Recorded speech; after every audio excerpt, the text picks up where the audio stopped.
Hello and welcome to episode 77 of the Cycling Europe podcast. My name is Andrew Sykes and, well, it's been a while. It's been a while since I published episode number 76. In fact, it was back in November, the beginning of November of 2023. So, what's that, 3 months? I apologise. And specifically, I apologise to the people who you're about to hear in this episode of the podcast, but also to the people who listen to the podcast and the people who have contacted me saying, what's happened? Has it disappeared? Has it gone forever? Well, no, it hasn't. It is back with episode 77, which is this one. My excuses, well, I've got a few excuses. I've not been very well over the winter months. You can still probably hear I'm a little bit nasal, and I seem to have had that for a long, long time. And also, I've been concentrating on finishing the book about the cycle that I did around Europe back in 2022, which should hopefully be published at some point in the next few months. So those are my excuses, but specifically, these are the people I'd like to apologise to. First of all, Agathe Daudibon, who you're about to hear. She's the EuroVelo manager at the European Cyclists Federation, and I recorded the interview with her back in November of last year. She's talking about her role at the organisation and the development of the EuroVelo network. I'd also like to apologise to Svetlana who is currently at the end of a bike ride in New Zealand, along with her friend Quentin Muncaster. They come from Oxford in England, and they're going to be talking in a monologue about cycling the Croatian coast. And they sent me their monologue in December of last year. And finally, I'd like to apologise to Seth Maltzmann. He's the third contributor to this particular podcast, and he's from Philadelphia in America.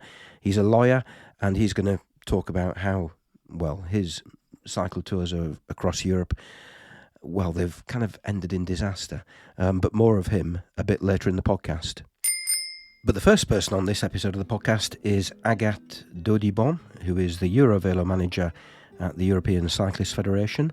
Thank you, incidentally, and also apologies to these two, to Jessica Casagrande and Ivan Ratkovic of the European Cyclists Federation, who helped me arrange this particular interview, so I should have added them to the earlier apologies. She is, as I said, the EuroVelo manager at the European Cyclists Federation, and I asked her to start by introducing herself.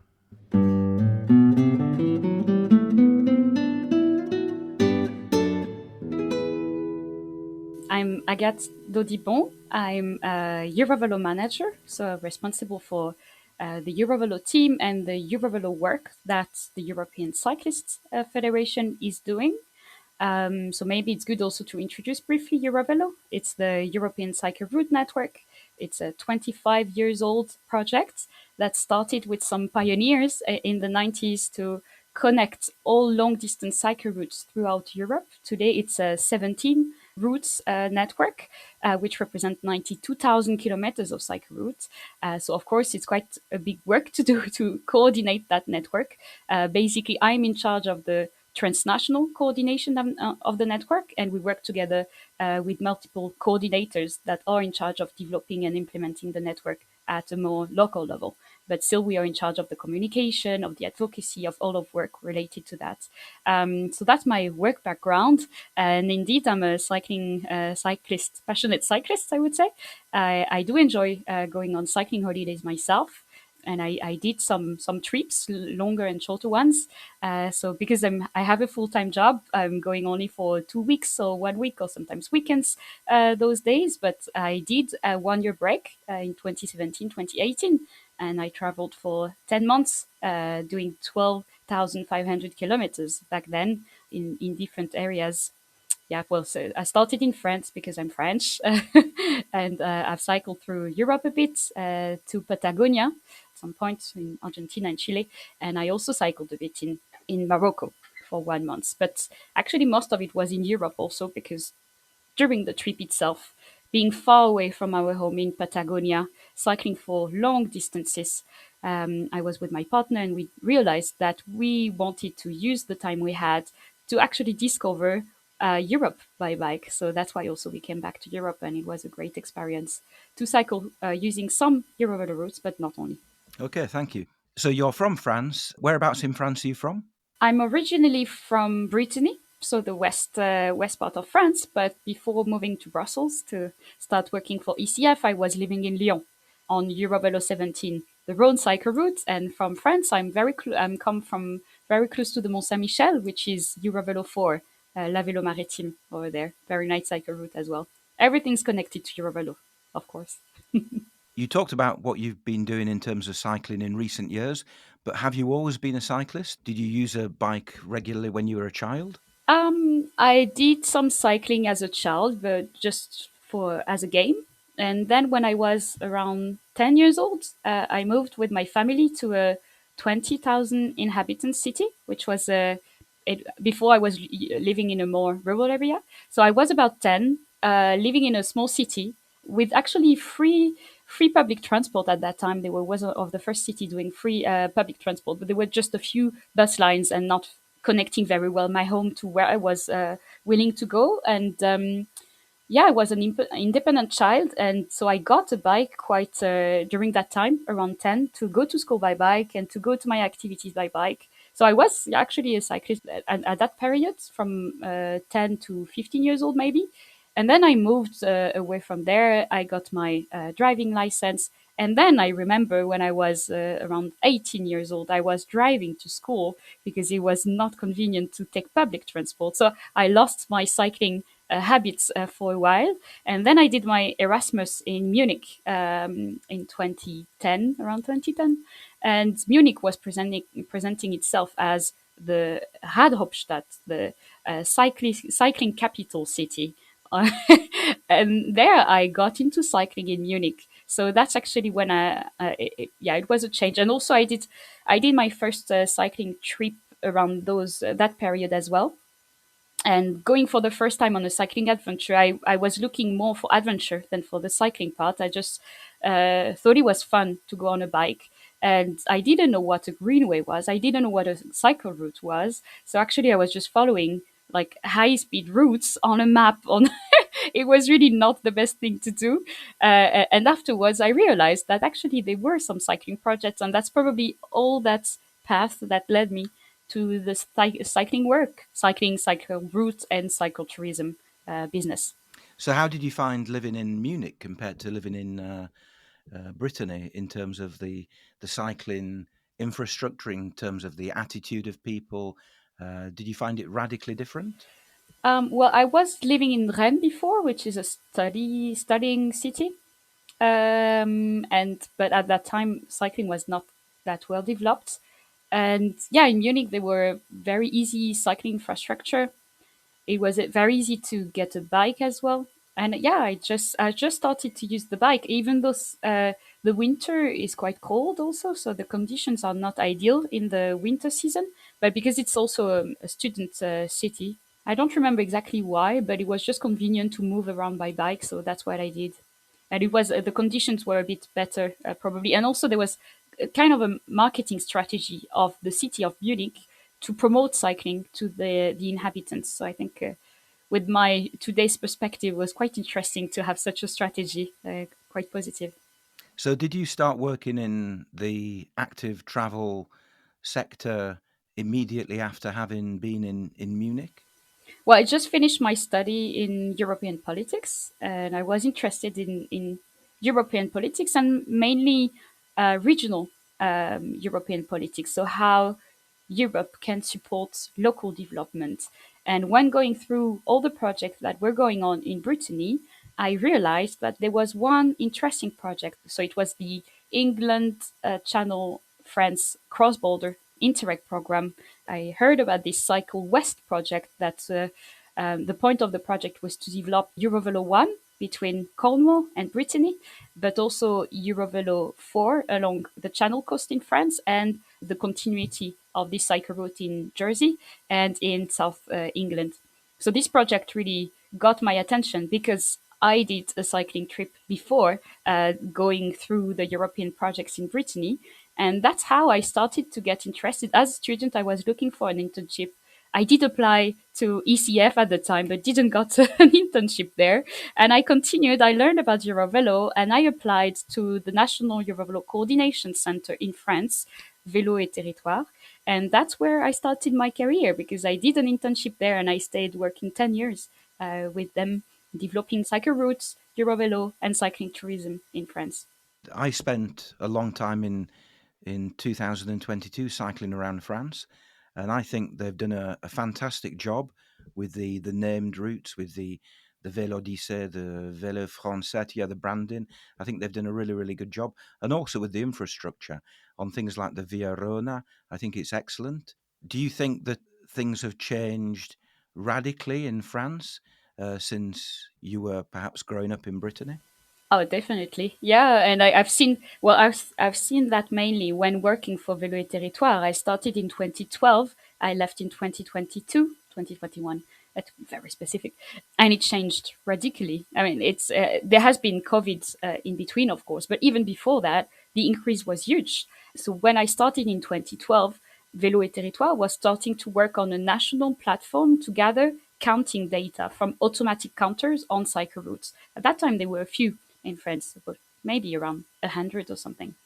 And they celebrated the 10 years. It started in 2013, this national monitoring platform for counting data on cycle routes. Started in 2013. They celebrated this year the 10th birthday of this platform, and they compared the data. So from 100 counters taken into account in 2013, it grew to 1,000 counters in France shared in that national platform. And in terms of evolution of the traffic followed up by those counters, it showed an increase of 75%.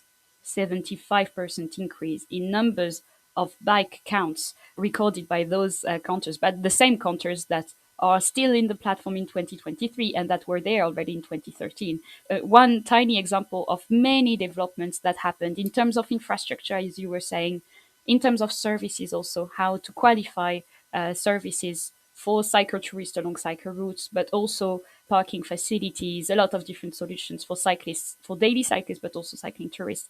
In terms of communication as well, I guess you've been using France Vélo Tourisme platform, web platform, to check the different cycle routes existing in France, to collect GPS tracks, or maybe to get more information about the services you could meet on the road. All of that together led to it was just a lot of developments that happened before COVID. And when COVID happened, everyone discovered that they had to change their travel, their tourism habits. They had to consider traveling next door. They had to maybe, yeah, just enjoying also being outside, getting outdoor during their free time. And France Vélo Tourisme was there just as a solution, as a very easy solution to experience cycling tourism. So it's growing a lot in France, but not only in Europe as well. And EuroVelo has been playing a big part of it. So yeah, I'm very proud to work for EuroVelo now and to support the further development where cycling and cycling tourism are very high already, but also support the development of cycling tourism and cycling in general. In Albania, for example, we are working with Albanian country partners, or Turkey. We had the EuroVelo and Cycling Tourism Conference, which is a professional conference in Izmir in October, and it's really a pleasure to go in Turkey, in Izmir, to realize how quality are the cycling infrastructure. EuroVelo 8 along the coast of Izmir. It's very great cycle route, and how there is a potential to further develop cycling in general for all Europeans in the broader sense. That's very inspiring, I think. Do you develop all of the Eurovelo routes in the same way, or are there certain routes which you concentrate on because you know that there's more people who are using those routes?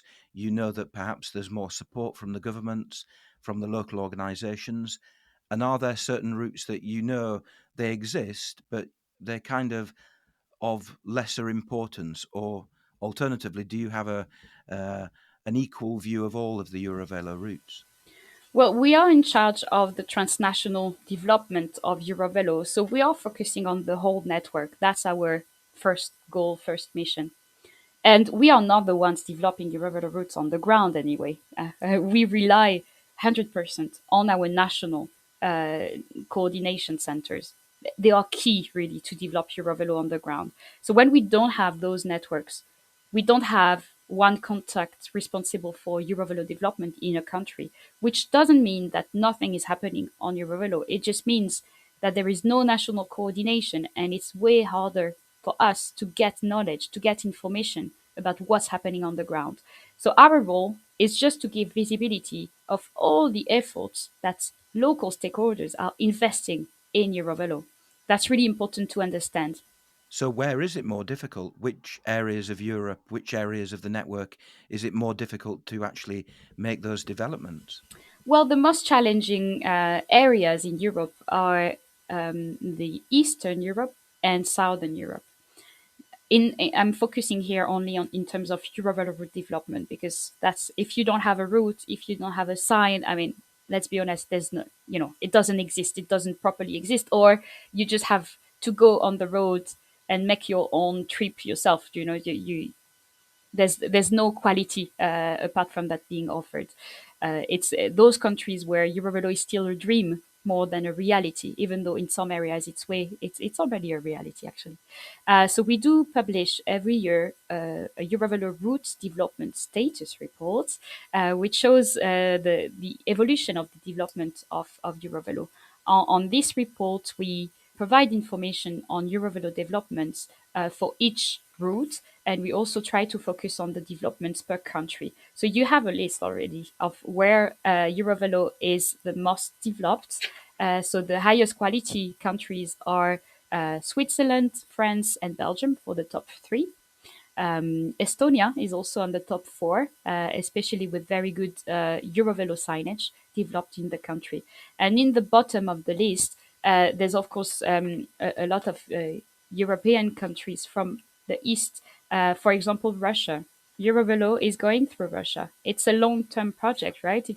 It started in 25 when there was the hope of reunited our country to put the Cold War on the side and to forget about all of that. Of course, today the context has changed a lot. But we do hope that in 25 years we would be happy to have Russia on the map, and there will be cycling tourism being developed in Russia as well. We shouldn't forget also that Russia has a very large population, and if we want a global sustainability, we need also to have Russian cycling more, and that's a fact. So indeed, at the bottom of the list, there's it's the countries where there is no EuroVelo development today. There is Russia in the list, and Belarus, for example, and Malta, for example. I'm just picking a few of them.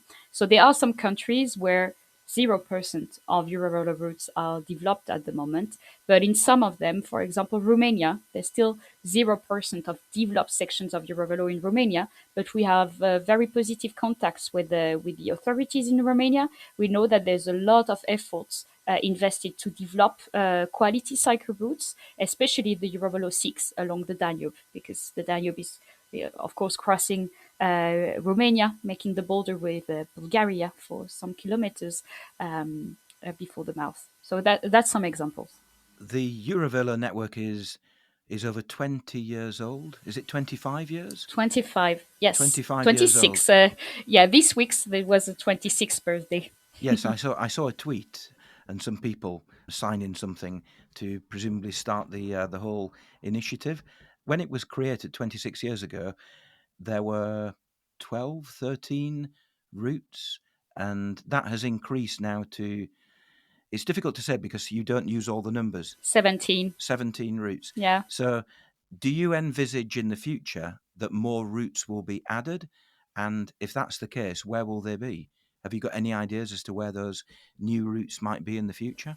So indeed, when the network was launched, there were 12 EuroVelo routes at that time, and it was the pioneers drawing some lines on the map, and those sometimes became reality since then. So today we have 17 routes, and indeed there is a very specific process of adding new routes or extending existing routes, because of course the brand gain more and more recognition. So the question we usually receive is, why don't I have a EuroVelo route going through my city? And that's a fair point. But the point of the main goal of EuroVelo as the European Cycle Route Network is to include European relevant cycle routes. So we have a few criteria to explain what is a European relevant cycle route, because of course it's supposed to be the backbone of all the cycle routes, and it will never cover the needs of all cyclists. So in a country, after taking into account EuroVelo routes, you should further develop cycle routes of national level to answer national needs, so to connect one city to the other at a national scale, and then those should be developed at a regional and a more local level. That's how you build a proper cycling strategy, and you answer the needs of all type of cyclists, from the daily users to the leisure to the tourists. That being said, what are the requirements of EuroVelo? So a EuroVelo route should be at least 1,000 kilometers long and should cover at least 2 countries. And for those routes that want to join EuroVelo, we expect the highest quality standards possible, because we aim also to complete the EuroVelo network by 2030. Today, only 66% of the EuroVelo network is ready to cycle, which means that you can cycle on a route, you can access the information about where to cycle, and you may see EuroVelo signage or national signage. If we focus only on the ready to cycle sections with EuroVelo signage, it's 37% of the network. It's already more than 30,000 kilometers, so it's not nothing, but we are not yet to the 92,000 kilometers completed. So yeah, we expect high quality of cycle routes for new cycle routes to join the EuroVelo network. Now, to answer your question about where do we see potential development? Well, there has been a strategy adopted by EuroVelo in 2020, the EuroVelo Strategy 2030, to define what's our goal, what's our overall and joint strategy at the European level. The main focus for now of EuroVelo is the quality of the network, quality over quantity. So we don't want to cover all individual cities, but we are open to include more routes, especially the most relevant routes at the European level, meaning that we strongly encourage those countries which capital cities are not crossed by a EuroVelo route to consider building up an application together with neighboring countries and maybe suggest a new EuroVelo route to join the network. So at the moment, we have one candidate route. So we are working together with one candidate route. It's the Iberian cycle route, maybe the future EuroVelo 16. This city would start in Lisbon, then cross Portugal and Spain through Madrid, which doesn't have a EuroVelo route at the moment, and will end in Pamplona, where EuroVelo 3 and EuroVelo 1 are already crossing, so making a hub in the Iberian Peninsula. So that's one example. We announced the official status of candidate routes to the future EuroVelo 16 in September, and we have 3 years, maybe 6 years in front of us to work together with the Spanish and Portuguese partners to make the route fulfill the requirements, the quality requirements of a EuroVelo route, so that it will really join the network when the work will be done. So that's a long process. It's a very demanding process also for the applicant routes, but also because we want them to take EuroVelo as a serious project, and we want also to push the quality of the network up. We'll be going back to my chat with Agathe in a few minutes, but it's interesting that she mentions the potential future EuroVelo 16 there across the Iberian Peninsula, so one to potentially add to the map in a few years' time. Now, we're still sticking with the EuroVelos. We're going to move and talk about EuroVelo 8, which runs from Greece all the way to the southern part of Spain, to Andalusia. We're going to hear from Svetlana and her friend, Quentin Muncaster. Svetlana, she describes herself as a Russian from Estonia, and Quentin is from Oxford. He sounds like, or rather he should be, if he wants a new career, then he should really get a job as a Radio 4 announcer, because he has an amazing voice, as you're about to hear. Now, they are currently at the very end of a cycle in New Zealand. I've just checked on their website, and it looks as though in the last couple of days they've actually completed that cycle. So I don't know where they're going next. I'm sure they're going to continue somewhere else. But last year they had the opportunity of cycling along the Croatian coast, and that was before they flew over to New Zealand. And this is the story of how they got on. So, Svetlana, over to you. Hello, we're Svetlana and Quentin from Oxford, England. We're friends and have been cycle touring together in UK and abroad for about 6 years now. Currently we are in New Zealand on another adventure. However, this time now we would like to tell you about our trip to Croatia. The winter of 2023-24 is meant to be the year of a continuous summer and cycling adventure for us. So we left our jobs, packed our bikes and flew off to Croatia for a month of October to cycle it from Dubrovnik in the south through some islands to Pula on the Istrian Peninsula. And then the route would turn east to capital city of Zagreb, from where we flew to New Zealand. When we were preparing for the trip, we saw a lot of videos on YouTube of cycling on gravel roads. Although it is not our favorite terrain, as we both much prefer smooth cruising on the tarmac, we mentally and physically prepared ourselves by fitting wider tyres on our bikes. Quentin's bike is a Doors Galaxy, which has 32 tyres. 32-inch tyres, and mine is a gravel bike Fuji with 42-inch tyres, which I transformed into a touring bike with both front and back pannier racks. We arrived in Dubrovnik on the 1st of October and assembled our bikes at the airport, and then we were ready to go. EuroVelo 8, although conveniently passes the airport though, is very heavy with traffic, as it only is the only road leading to Dubrovnik. It is narrow and has a considerable section of elevation, with no cycle lane. Our alternative plan was to do a loop cycle over the Dinaric Alps, I think, crossing into Bosnia and then descending down into Dubrovnik. However, this meant ascending around 14% or so hills on the bikes that had just been assembled, and therefore probably susceptible to all sorts of issues.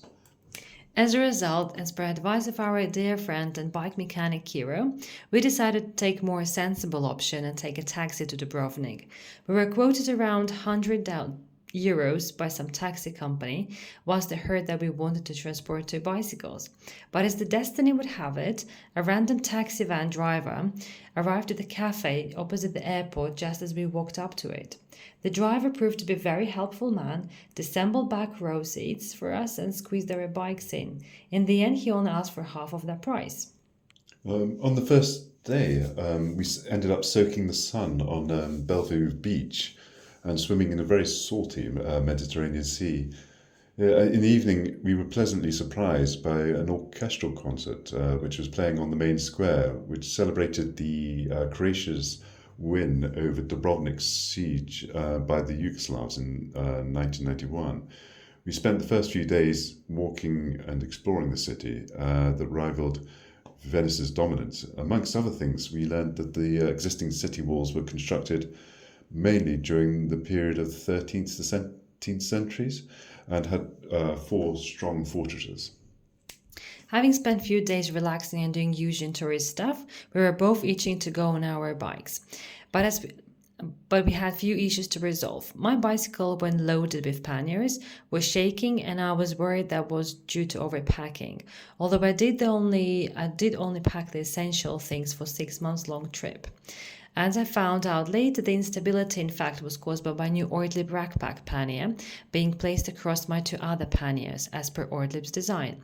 However, the issue was solved by placing top rack lengthwise instead of sideways. Quentin's bike, however, needed a new derailleur altogether, and whilst purchasing it, he bumped into a French cyclist who had not just a fully loaded bike, but also a trailer with a Labrador in it. This acquaintance made me feel confident that my bike wobbling problem is definitely caused by wrong weight distribution and not the amount. When we solved these issues, we were ready to set off, but this didn't really happen in the ordinary way, along the road, but we had to take a boat out of Dubrovnik to avoid that same and only D8 road, which is, as we've said before, is the EuroVelo 8. Dubrovnik is located on a narrow sliver of land squashed between Dinaric Alps and the sea, and it makes it impossible to build an alternative route.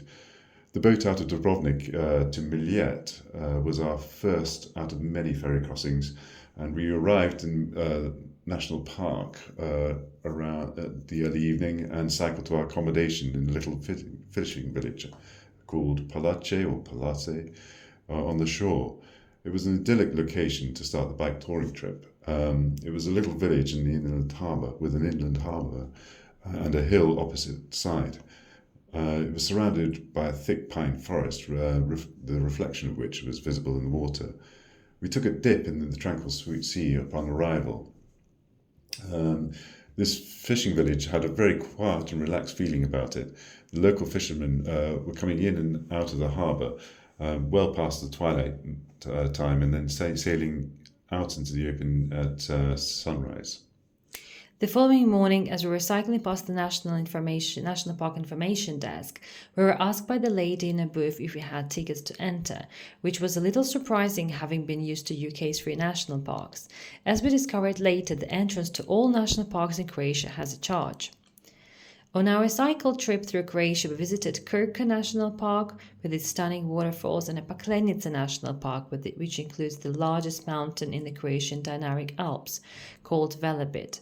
It is also the paradise for rock climbers, where they can be seen clambering up sheer cliffs. Very impressive. While cycling in Croatia, we passed a number of quiet roads, and they had absolutely excellent surfaces. We were often surrounded by pines with very powerful scent, which was getting stronger in the heat of the day.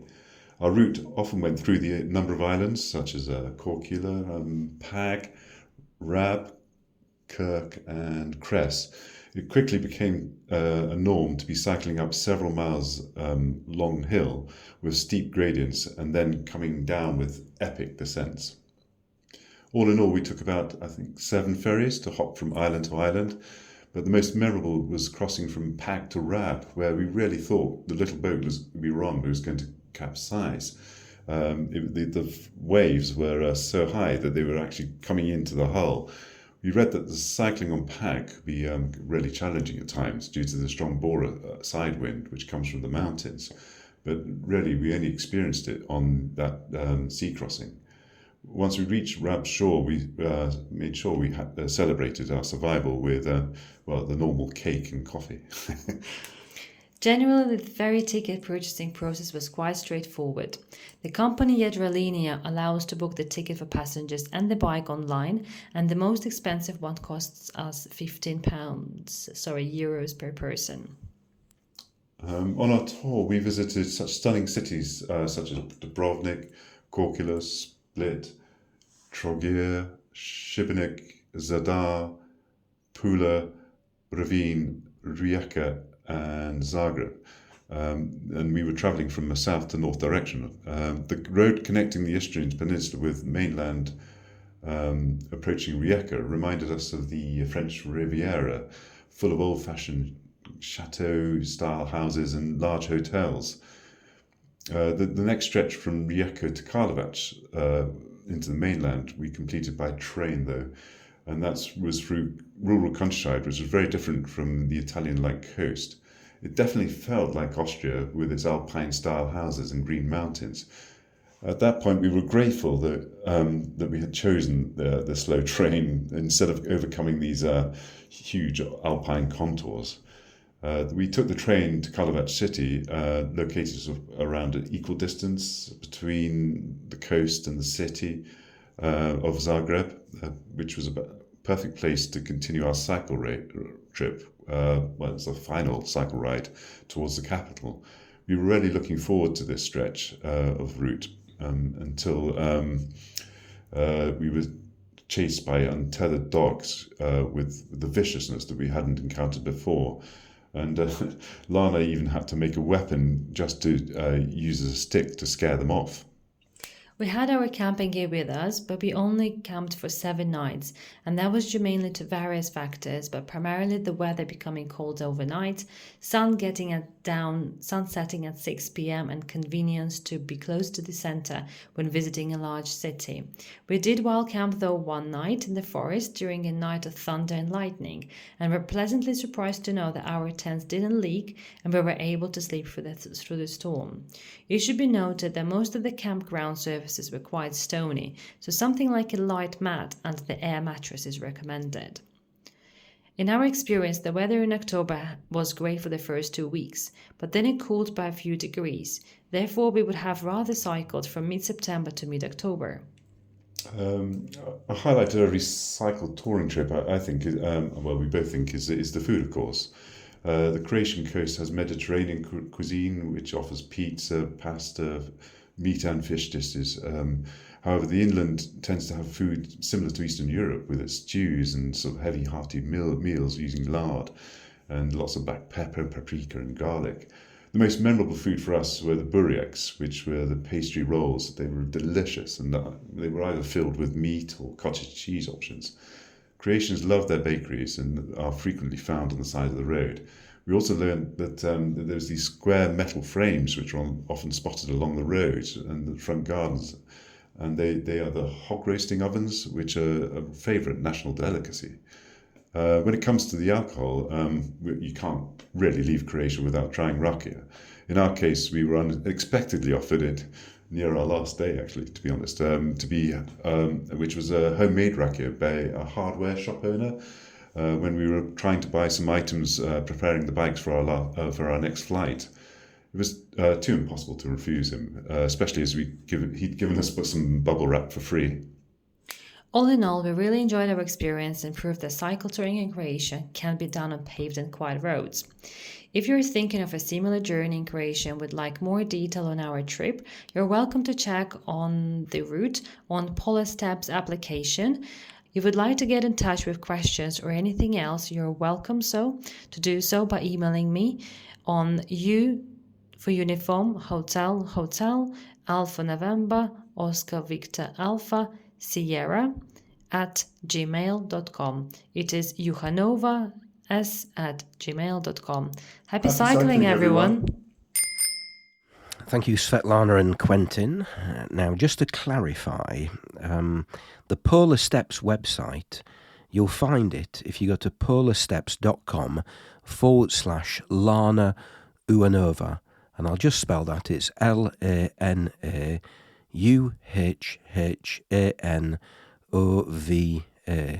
And that's where you'll find information about all their cycling journeys. I have to say, when they were talking about the EuroVelo 8, it brought back memories of when I cycled the route back in 2013, and it was the second book that I wrote, Along the Med. My experiences were a mixture of very, very good and also having food poisoning, courtesy of a very dodgy campsite on the island of Pag, which is one of the islands that Quentin mentioned. Anyway, it's a beautiful area. I would certainly recommend it. And it is actually one of the routes that Agathe is about to mention in the second part of our chat. And I asked her about the EuroVelo conference that takes place annually. She'd just come back from the last one, which took place in Turkey. So I asked her what the conference was all about and what was the reason for having it in the first place. Well, the point of the EuroVelo and Cycling Tourism Conference is to gather the leaders, the stakeholders of cycling tourism in Europe and even abroad, because it's the biggest conference of its type in the world. So we aim to gather all the specialists, all the experts on cycle routes development and cycling tourism, and to gather them together so that we can share experiences, share best practices in sessions. So we work on a program, on a theme, and this year's theme was Cycling a New Perspective on Heritage. So to demonstrate how cycling is a way to give access to natural and cultural heritage sites, to be a part of the heritage of a country, of a city sometimes. So we were talking about the branding and the marketing strategies. That's another example. So we do that during 3 days with the networking opportunities, of course, and also presentations. And we put people on bikes also. So you have the chance during the conference to go on bike and to discover the cycling infrastructure of the host. So we did that on EuroVelo 8 in Izmir this year.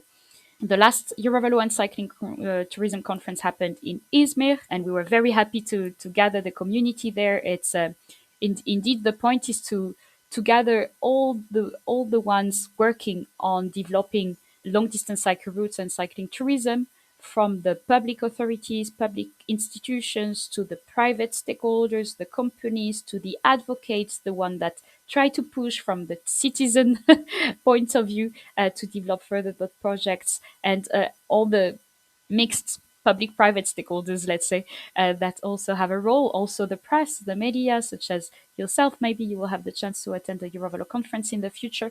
And yeah, it's very European oriented. The point is not to be national focused, but more broader, with a broader view, and to share knowledge. Yeah, very good atmosphere, very good feedback from the conference of 2023.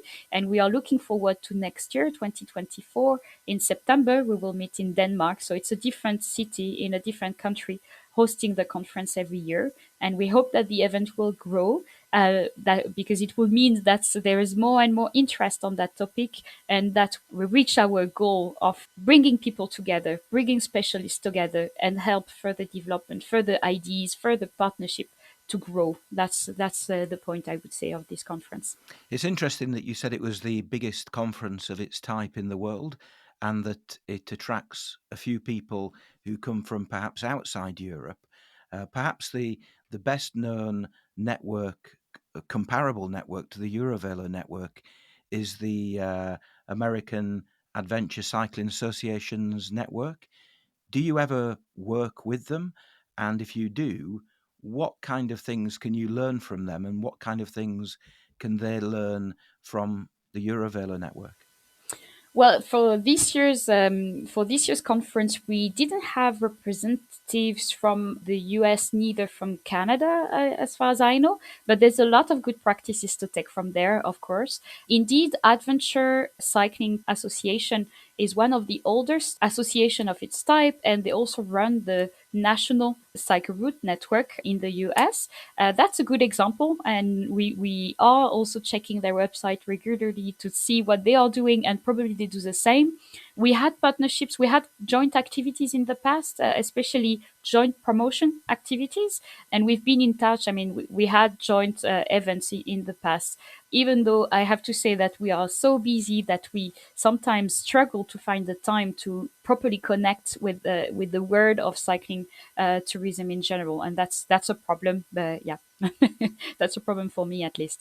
In Canada, there's a very good example also in Quebec. Well, multiple good examples in Quebec. La Route Verte, the Green Road, for example, is a historical example of long distance cycle routes, and it has been developed by Vélo Québec for many years. And we've seen also quite recent developments in, was it in Ontario? Maybe, but anyway, we try to follow up on the different events happening on the same topic, and we would be happy to have American or Canadian or whatever from other continents representatives in future EuroVelo conference. This year we had the Japanese partners taking part in the EuroVelo conference from the Japanese Cycling Tourism Association, and we have quite a lot of discussions with them because they would like to apply the EuroVelo knowledge in Japan. And we were also lucky because the conference was happening in Turkey. It enabled some Central Asian representatives to take part from Armenia, from Georgia, for example. If you were to choose one of the 17 EuroVelo routes to cycle in its entirety, which one would you choose and why? Well, I wouldn't choose. I will like to cycle all of them. There's some of them some sections I already cycled and I really enjoyed. EuroVelo 4 in France, especially along the coast. I do enjoy cycling along the sea, so along the English Channel on EuroVelo 4 in France, or on the Atlantic coast, for example, in Ireland or in France as well. But cycle routes are also really nice along rivers. That I did for some sections along the Danube, for example, in Serbia, in Romania. That's really interesting also because it's quite far away from where I come from, so it's also very interesting. So the Danube cycle route is definitely one of the best. It's part of EuroVelo 6, very well developed. It continues also. It's the river cycle route. So it follows the Danube, but also the Loire in France, which is also a very nice cycle route. I would definitely be curious to cycle EuroVelo 15, the Rhine cycle route, which is the only certified cycle route we have on the EuroVelo network. And I never cycled it, just maybe I followed a little bit the Rhine in Basel or in Strasbourg, but never cycled it. It could be on my bucket list for the next ones. A less known hidden gem would be EuroVelo 19, the Meuse cycle route in France, Belgium, the Netherlands. I know very badly those regions. I would be very happy to discover this route. And yeah, because I like the sea, EuroVelo 8 along the Mediterranean coast. I had the chance to cycle a little bit of it in Izmir, for example, in Turkey, but that would definitely be on my list as well to cycle the EuroVelo 8. And the more I cycle, the more I like and enjoy cycling in mountains. I think it's a very good mix. It's challenging, of course, but the more I practice it, the more I enjoy it as well, to just go slowly up hills, enjoy the landscape. So I would definitely be in favor of cycling through the Alps, through the Pyrenees, even though it's not accessible for all type of cyclists, of course, but that's something I do enjoy personally. Okay, brilliant. Right, well, thank you for talking. It's been a fascinating chat, and good luck with the development of the EuroVelo network in the future, and making sure that by 2030 the deadline? Yeah, well, the deadline, it will be just, if we have the network complete, then we could start to do other things also. So that's hopefully just a start, but that's an ambitious goal for sure. Okay, well, good luck, and hopefully by 2030 we'll have a completed network all across Europe. Well, yeah, and thank you very much for your support and the very nice content you've been publishing on your website, and that's really useful for us also to have some committed and expert people like you sharing knowledge and trying to make it accessible for the broad public to cycle more. So that's very, very useful. Thank you for the invitation and for inviting me.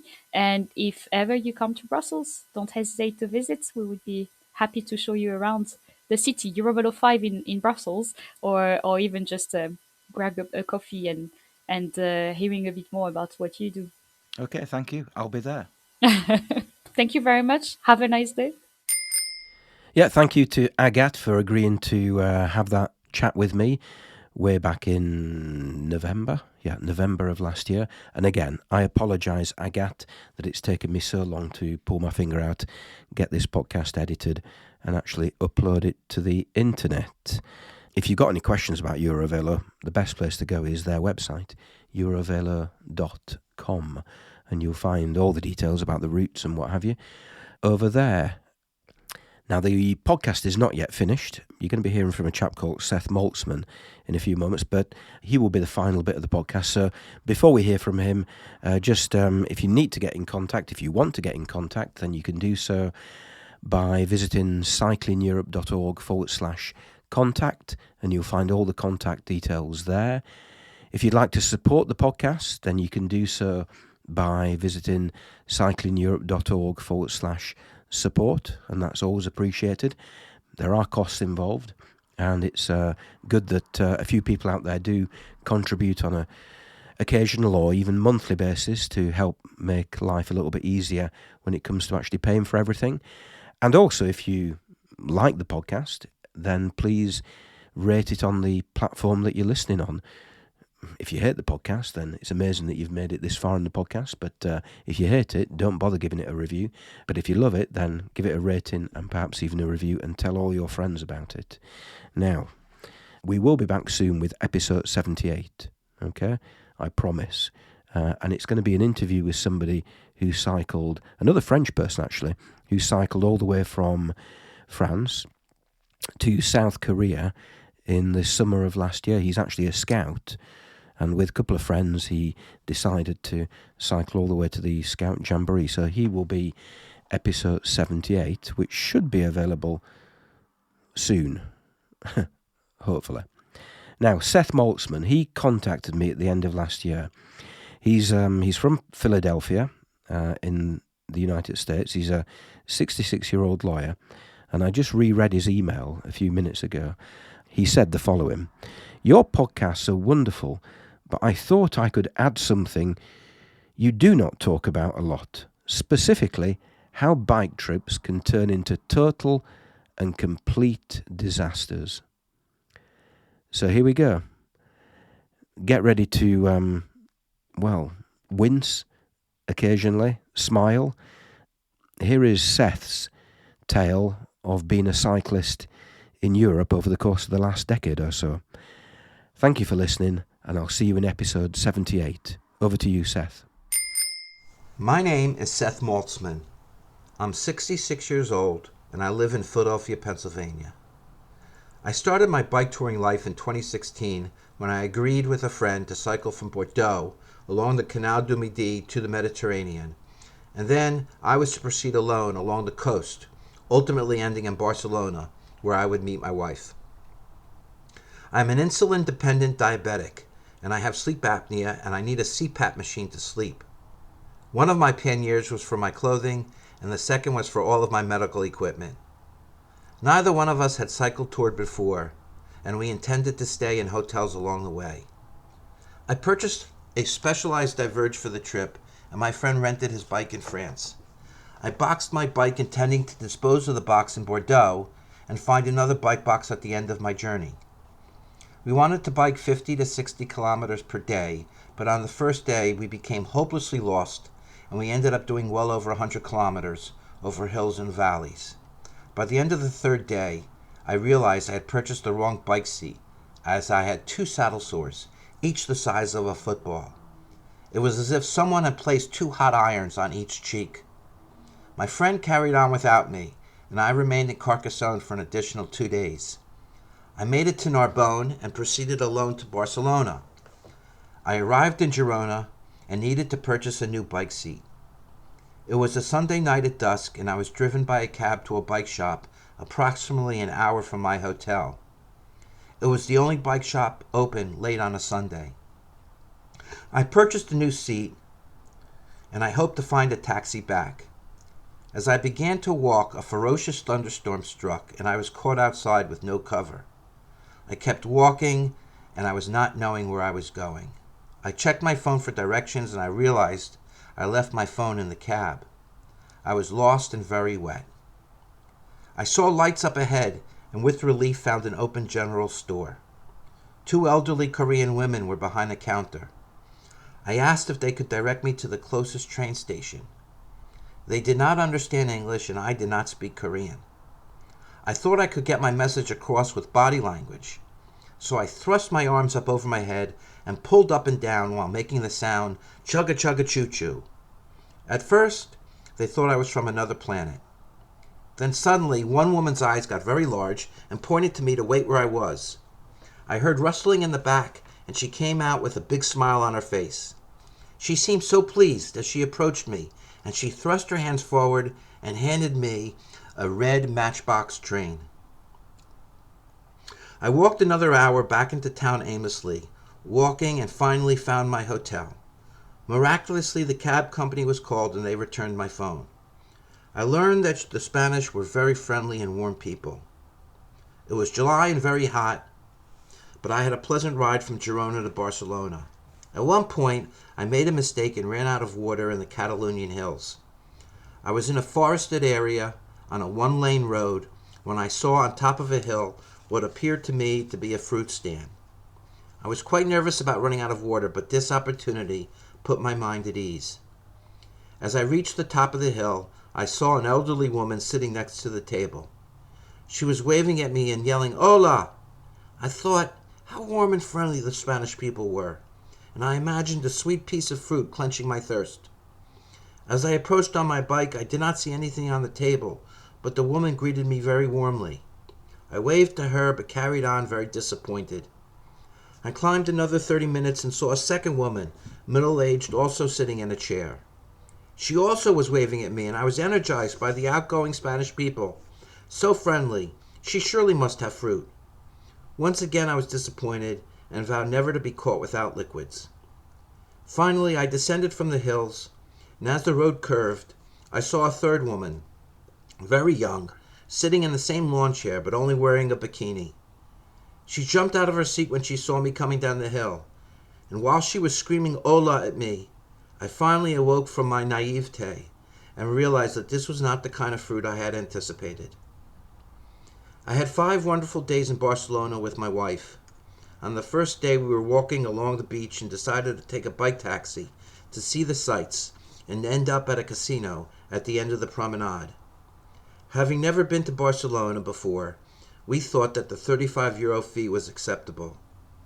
As we approached each intersection, the driver was calling out to his friends in Spanish, "Look at these 2 idiots, they paid me €35. All their friends were screaming back at us to come ride with them. Yeah, we were idiots, but we were laughing, and after all, we were in beautiful Barcelona. When we entered the casino, we were told we needed a passport to get in. Neither one of us had passports, and we had to walk back to the hotel. Each day I stopped at 2 to 3 bike shops hoping to purchase a cardboard box. No one claimed to have boxes. They said all the new boxes got shipped back to the manufacturer. It became a real concern, and it wasn't until the last day, while at a flea market, that I spied an enormous box, way too wide and way too long, but begged for it, and the marketeer generously gave me his box. We spent the rest of the day trying to find a cab big enough for the box, while also hunting down duct tape, a marker, and scissors. My wife was so patient, giving up a full day for me in the heat and watching me struggle with anxiety and really bad karma. I learned never to dispose of my box on future trips. In the next 5 years, I always confirmed with the hotel at the beginning of my trip that they would store my bike box for me, so on my return, I would have something to put my bike in for the return flight. In 2017, I planned a 5-day trip through the Netherlands. My wife agreed to tour Amsterdam with me, and she would fly home while I bike toured. On the last day before she left, I put my bike together, but for some reason, my front wheel would not turn. It was stiff as a rock. I knew it had to be a problem in the stem and took it apart, and for hours we tried to make it work. No luck. We decided we had to find a repair shop in Amsterdam. Because Amsterdam is bike heaven, I thought this would be an easy fix by a professional. We stopped at 5 bike shops, and not one was willing to work on a gravel bike. By the time I got to the 5th shop, we must have exuded bad karma. As the mechanic said, "I don't have the mojo to deal with you." Begging was my next approach, but he sternly asked us to leave. It was late afternoon and we were running out of time. My last resort was to go into a Mac bike shop, which is a rental bike shop, and I described the problem. The mechanic told us to wait next door at a bar. I ordered 4 iced teas and my wife had a Coke. Within 15 minutes, the mechanic came over with a look of bewilderment on his face and said it was fixed and that will be €10. The following 2 years, I biked through the Netherlands and Belgium, always trying to follow World War II battlefields and historic sites. I biked through the area of the Battle of the Bulge and Operation Market Garden. I was thrilled to see the foxholes outside of Bastogne. In 2020, I could not make the trip because of COVID, but in August 2021, I was determined to get my Europe biking touring fix. Getting the necessary paperwork from the French government was complicated, and I was told I could not visit the Netherlands. However, I transited from Philadelphia through Amsterdam, being told not to leave the airport, and caught a KLM flight to Montpellier, where I intended to bike through Provence. I landed in Montpellier with my bike, but none of my packs had arrived. They were left on the tarmac in Pennsylvania. After I landed in Montpellier, I spent 36 hours biking in my long pants all over the city, purchasing panniers and bike clothing. I'm a 2XL, and not many French stores had anything remotely my size, so I spent many hours riding in the sun all over Montpellier, trying to put my plans back together. In my most frustrating moment in the heat of the second day of scrounging, I saw the 4 p.m. KLM flight I flew the day before circle for a landing in Montpellier. As I was climbing a hill on my way to a decathlon, I said to myself, wouldn't it be funny if my packs were on that plane? I spent $700 that day in replacement equipment. When I arrived back at my hotel, I asked the clerk if by any chance my packs had arrived. No, was my answer. I carried my purchases up to my room, where on my bed I saw my 2 packs from the U.S. I now had 2 of everything and 4 large panniers. I traveled from Montpellier to Arles. I was at the spot where Van Gogh painted the Rhone. I rode wonderful trails from Arles to Cavaillon to Apt and on to Avignon and Nîmes. On my way to Apt, on a very nice dedicated bike trail, surrounded by Roman ruins, I decided it was time to put some music on and played my favorite 70s music on my speaker. It was a long, flat stretch, and a couple was walking ahead of me. They kept looking back at me and shaking their heads. I expected the worst as I approached, and they stepped aside, and I politely said to them, "It's Elvis!" Huge smiles and a wave from the couple reassured me there was a universal language. While touring Apt, we met again and had a wonderful greeting and a long conversation. Provence was steeped in history, and I was so pleased I made the trip. I prefer to travel alone, making my own plans, stopping in the countryside when the feeling strikes me. Yes, Andrew, there is nothing better than a bike, the countryside, cheese, and bread. My plan was to head south to the Spanish border, stopping in Narbonne. There's a museum in the south of Narbonne to the people held in World War II camps at a location called Rive-Salle, very close to the Spanish border. I was at a train station in Port La Nouvelle when I realized my phone was stolen. It was a major setback. I had all of my personal information and passwords on my phone, and I was really beside myself. I hoped that the iPhone protection was going to work, and I was determined to contact my bank and credit card companies as soon as I could get a new phone. In Narbonne, I tried to buy a new phone, only to be told by several phone stores that they could only sell me an internet phone with no data, no international calling or texting. By the way, it's not the end of the world to be freed from your phone, but I still had anxiety over whether my banking information would be exposed to the phone thieves. The next day, I learned that the Netherlands was accepting visitors from the U.S., and I really wanted to travel to the northern part of the country and visit Friesland. As I checked in at the Montpellier airport with my bike box in hand, I was distracted for a minute by the ticket agent examining my bike and left my wallet on the counter, as I was told to wrap plastic around my packs. At the time, there were only 2 passengers in the terminal and 2 desk agents. When I turned around, my wallet was gone. It had all of my money and credit cards and ID, except for my passport and some cash, which was in my pocket. The police at the airport did not want to help me and told me to go back to the center of town and make a report. My flight was leaving in an hour, and that was not an option, so I flew on to Amsterdam. You realize that in order to report a credit card stolen, you have to go through a 2-step authentication process. You have to have an internet connection and your phone to report anything stolen. Without my phone, I could not report anything stolen to my bank or my credit card companies. I made one and only one smart decision in this trip, and that was to make a photocopy of the front and back of all my credit cards, ID, and passport on old-fashioned paper, and I had that with me. This helped a great deal as I was able to get a phone in the Netherlands with a useful SIM card, and I began calling the U.S. from Holland.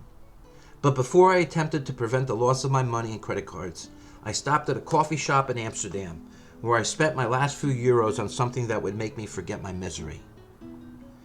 Finally, in 2022, I made it to the North Sea and biked from Amsterdam to Schermonikoog, where the island is filled with World War II bunkers, beautiful bike paths, and wide sandy beaches with views. Keeping with my tradition of disasters, I became sick with COVID and spent the last 3 days of my trip in an Amsterdam hotel. I have to tell you, Andrew, that despite my many challenges, I'm committed to return to Europe and continue with my bike touring. But this time, I will invest in an hermetically sealed recumbent bike.